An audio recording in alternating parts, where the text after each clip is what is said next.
બહુ પાણીપુરી ખાતી છોકરીઓ મોટી ઉંમરે પાણીપુરીની જાદુગર બની જાય છે. પછી મોઢામાંથી પાણીપુરી ક્યાં ગાયબ કરી દે ને એની ખબર ન પડે. તો આ છે અત્યારના દિવસોમાં નળમાંથી આવતું પાણી. ક્યારેક કર્મોનું ફળ તાત્કાલિક મળતું હોય છે. લગ્નમાં દાળ તડકા રાખી હતી અને રસોઈ સમજો કે દાળ ભડકા, પછી તો આમ જ થાય ને. અમારી છોકરીને રસોઈ નથી આવડતી, કોઈ દી કરી જ નથી ને એમ કરીને ગર્વ લ્યો છો ને, પણ જઈ રસોઈ કરવાની થાય ને ત્યાં આખું ઘર ભડકે બહાર છે. જે છોકરીઓ સ્કૂટી ચલાવતી વખતે પગ ઢળે છે ને એના માટે ખાસ ચપ્પલ આવી ગયા છે, તો લઈ લેજો. દરેક સફળ પુરુષની પાછળ એક સ્ત્રીનો હાથ હોય છે, પણ આવી રીતે. તો મિત્રો, આ છે લગ્ન પહેલાનું જીવન અને આ છે લગ્ન પછીનું.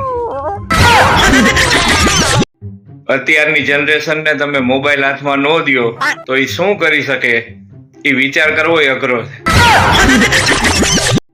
દર વર્ષે સમાચારમાં એવું આવે કે કેરીના રસિયાઓ માટે માઠા સમાચાર. આ વર્ષે ફાલ ઓછો થશે અને પછી જે બજારમાં ધડાધડ કેરીઓ આવે, મોબાઈલની દુકાનવાળા અને ગેરેજ વાળા છેલ્લે કેરીઓ વેચતા હોય. આમાં તો હું છે એ કઈ હળ હૂદતી નથી. મા બાપ ને એમ થાય કે છોકરા ઘરે તોફાન કરે છે ને હોસ્ટેલમાં મૂકી દે, સીધા થઈ જાય. પણ આ પરજા ક્યાંય હખણી રે એવી છે. પત્નીએ કીધું હતું કે 7 વાગ્યા સુધી ચૂપ રહીશ, પછી પતિએ બધા આંકડા જ સાત કરી નાખ્યા. સાડીની દુકાનમાં સ્ત્રીઓ ફક્ત 2 જ વાક્ય બોલતી હોય કે આ ડિઝાઇનમાં બીજો કલર બતાવો અને બીજું કે આ કલરમાં બીજી ડિઝાઇન બતાવો. બધી ગુજરાતી સ્ત્રીઓનો કોમન ડાયલોગ, આ તો હું હતી ને એટલે ટાઈકી, બીજી હોત ને તો કેદુની મૂકીને વહી ગઈ હોત. આવી સાસુ નસીબદાર છોકરીને જ મળે, અને હું તો કઉ છું બધી છોકરીના નસીબ હારા હોય. ઘરવાળો ગમે એટલો ભણેલો હોય કે ગમે એટલા ઊંચા હોદ્દા ઉપર હોય, પણ પત્ની એકવાર કહી દે કે તમને ખબર ન પડે, વાત થઈ ગઈ પૂરી. પ્રી વેડિંગ ફોટોશૂટમાં તો બધું હારું જ દેખાય. સાચી હકીકત તો પોસ્ટ વેડિંગ ફોટોશૂટ કરાવો ને ત્યારે જ આવે. હું તો કઉ છું આ રસગુલ્લાની રસમ બધાએ કરવા જેવી છે. એના ઉપરથી ઈ ખબર પડે કે બાઈ ખાઉધરી છે કે નહીં.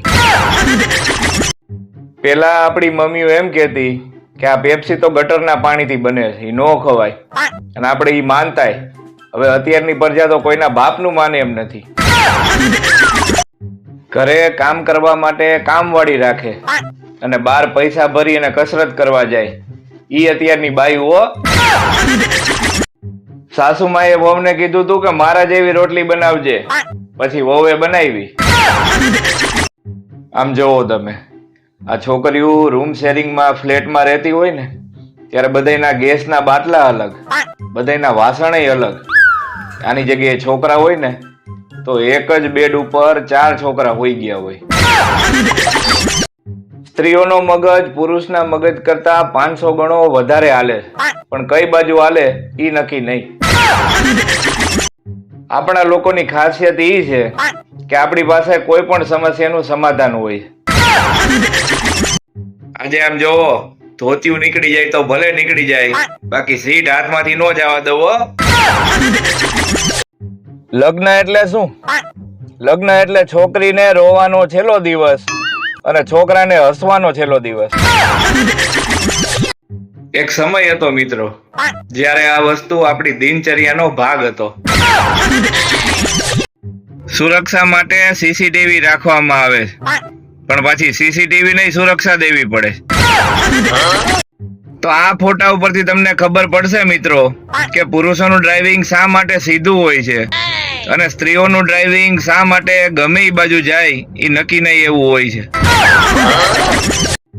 આજ સુધી ખબર ન પડી કે આ સાધનનો ઉપયોગ ક્યાં થાય. તમને ખબર હોય તો કયો. જો આ ભંગારિયું ટીપણું પણ હસી શકતું હોય તો તમે કેમ નહીં? તમે પણ જિંદગીમાં હસો.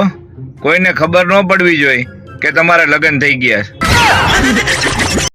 આ દેશી ઘીનો પાવર છે ભાઈ, કુરકુરામાંથી આ નો મળે. લગ્નમાં સૌથી મોટો વાંધો આ જ આવે, ગાય જેવી કઈ અને સિંહણ જેવી પધરાવી દે. અણવર માટે એક ચેતવણી રૂપ કિસ્સો સામે આવ્યો છે કે જો અણવર બહુ દોઢા થશે તો એની સાથે આવું થશે.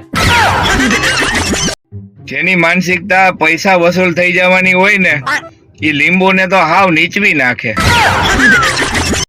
તો મિત્રો આને કહેવાય 36 માંથી 36 ગુણનું મળવું. આપણે તો એકમાં જ અઘરું થઈ જાય છે અને આ ભાઈએ તો બહુ કરી. આપણે ત્યાં વાંધો જ આ કાળિયાવ ધોરિયું લઈ જાય છે અને પછી ધોરાની વાહે કાળિયું જ વધે છે. ભાઈબંધ મિત્રોનું ગ્રુપ હોય ને એમાં એકાદો તો એવો લખણ ખોટો હોય જ જેને લીધે આખા ગ્રુપને હેરાન થવું પડે. આવી ટાઈટમાં જે ઠામણા ધોઈ નાખતી હોય એ ગમે એને ધોઈ નાખે. સાવધાન રહો, સતર્ક રહો. તમારા સસરા તમને ખુશીથી એક મોટરસાયકલ લઈ દે પણ તોય તમારા નસીબ હોય તો તમે બેહી શકો ભાઈ.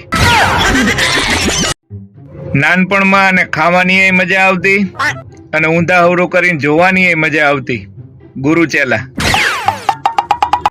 આ ઝાડવું પાકું છોકરી હશે અને વાવાઝોડાને કહેતી હશે કે મારી મરજી, જે બાજુ વળવું હોય એ બાજુ વળું. ખવડાવતા ખવડાવતા ક્યારે આ મશીનમાં તમારી આંગળી આવી ગઈ છે.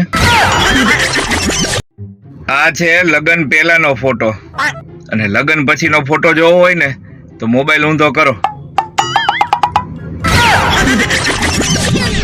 જ્યોતિષ એક જણાનો હાથ જોઈને કે તમને એકાદ વર્ષ તકલીફ રહેશે. બોલો કે પછી તો સારું થઈ જશે ને? કે ના ના, પછી તો તમે ટેવાઈ જશો. પત્ની પતિને કે તમે જમવામાં બીટ ખાવાનું રાખો, એનાથી લોહી સુધરે. પતિ કે તારે સારી ક્વોલિટીનું લોહી પીવું લાગે છે. કુંવારા હોવાનું એક દુઃખ એ છે કે રૂમમાં બધાય મચ્છર એક જ જણાને કરડે. બોલો હું લગ્ન પછી 50% જેવું થઈ જાય. કુંડળી તો સાસુ ને વહુ ની મેળવવી જોઈએ. છોકરા તો બિચારા ગમે એમ કરીને એડજસ્ટ કરી લે એવા હોય. હું તારા વગર શ્વાસય નથી લઈ શકતો.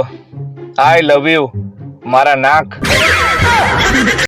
અમુક છોકરીઓ તો મોઢા ઉપર એટલો પાવડર લગાડે છે જાણે એવું લાગે કે કલર કામ વાળા એ ખાડામાં લાપી ભરી દીધી હોય.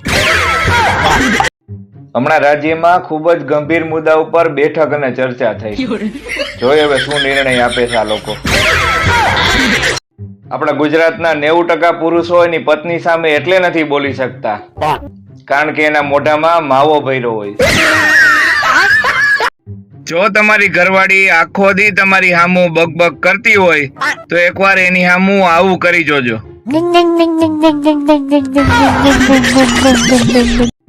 આટલી મુસીબત સહન કરી અને આ ભાઈ હજી એક નવી મુસીબત લેવા જાય છે. તમને એમ છે કે માણામાં એક જ આ પ્રોબ્લેમ છે? એટલે એવું નથી ભાઈ, બધે હરખું જ છે. હવે માં તો માં છે. મોબાઈલ 98% ચાર્જ છે તોય માં હજી ચાર્જર લગાવે છે. આજની સ્ત્રી જો એકવાર ધારી લે ને પછી નો ધાર્યું એવું કરે. આ છે છોકરીઓનો રિયલ ફોટો અને આ છે ઇન્સ્ટાગ્રામ નો ફોટો. છોકરીઓ હેર સ્ટ્રેટ કરાવી અને બીજા દિવસે સવારે ઉઠે ને ત્યારે આવી સરસ લાગતી હોય. બગલાવને ખબર પડે છે કે મફતનું ન લેવાય, મહેનતનું લેવાય. જ્યારે પપ્પા થોડુંક ખીજાણા હોય ને ત્યારે છોકરીઓ, અને જ્યારે મમ્મીનો જડબા તોડ માર ખાધો હોય ત્યારે છોકરાઓ. હવે આ એક ફેશન જોવાની બાકી હતી.